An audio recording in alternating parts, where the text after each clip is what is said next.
All right, let's think about something for a second. Imagine a world where your success isn't just, your success. What if it was about how much you uplift everyone around you?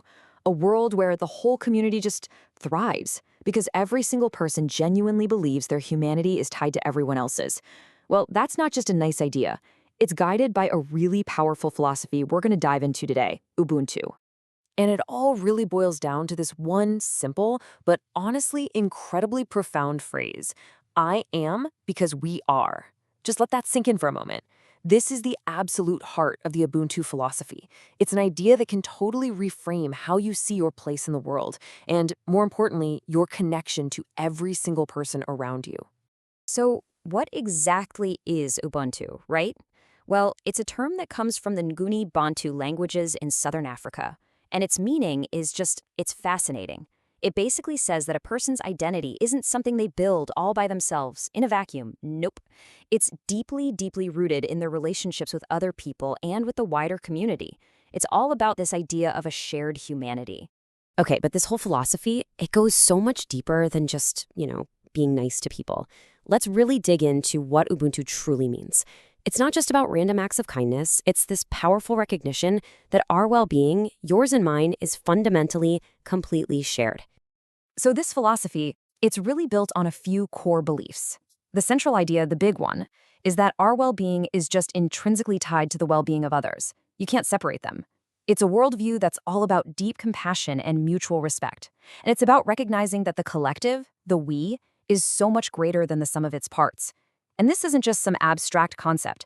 For many African cultures, it's the very foundation of ethics and social harmony. All right, so that's the big picture. But how do we actually bring this powerful idea into our own lives? I mean, where do you even start? Well, let's begin where it probably matters most, in our personal relationships. Let's look at how we can use this to connect more deeply with the people we really care about. Here are 3 simple, actionable ways to practice Ubuntu with your loved ones. First, it's about cultivating empathy. And I don't just mean listening, I mean really trying to understand their experiences, their emotions. Second, it's about being present. In this world of a million distractions, just giving someone your full, undivided attention, that's a huge act of respect. And finally, number 3 is to support their growth. Celebrate their successes like they were your own, because really, in the spirit of Ubuntu, they kind of are. Okay, so that's our personal lives. Now, let's shift gears and take this into the workplace.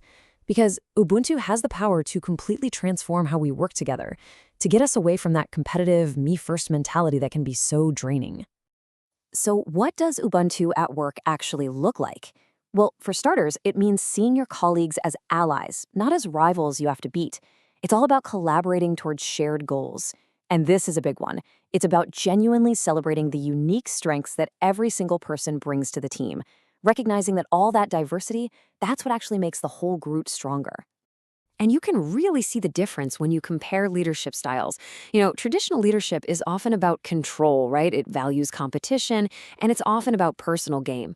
But an Ubuntu-style leader, they focus on collaboration. They value empowerment, and they're always seeking the collective good. It's a massive shift from what's in it for me to what's in it for us.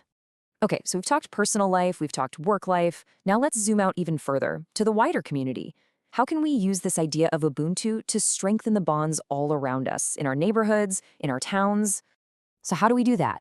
Well, here are 3 really powerful places to start. 1, you can volunteer. Give your time and energy to local initiatives.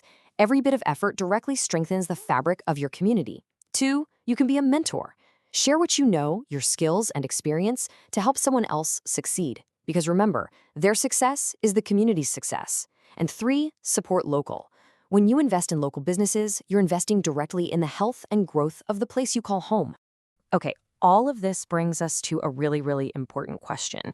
We've talked about the what and the how, but why? Why does a philosophy like Ubuntu matter so much, especially right now in the world we live in today? Well, it's because it's a powerful call to connect. I mean, think about it. In our modern world, which can feel so fragmented and lonely sometimes, we need to be reminded of our shared humanity more than ever before. Just look around. We live in a world that often feels full of division and intense individualism. Ubuntu offers this incredible, vital counterbalance. It's an antidote to the isolating effects of modern life. And it's a constant reminder that, hey, we are all in this together. And you know what? This concept also invites us, it pushes us to completely redefine what success even looks like. It suggests that maybe, just maybe, true success isn't just about what you achieve for yourself. Maybe it's measured by the positive impact you have on the lives of others. And that brings us to the beautiful ripple effect of Ubuntu. A single act of kindness, one moment of real, genuine collaboration. It never just stops there, does it? It inspires other people to do the same thing, and it creates this amazing wave of positive change that can go so much further than you'd ever imagine. And that brings us right back to where we started, full circle. Let's just remember this profound truth one more time. I am because we are. My humanity is tied to yours. My success is connected to yours. Our well-being is and always will be shared. So as we wrap things up here, I want to leave you with a question to take with you, because this isn't just some cool philosophy to think about and then forget. It's really an invitation to act. So the question is, how will you bring a little bit of Ubuntu into your life starting today?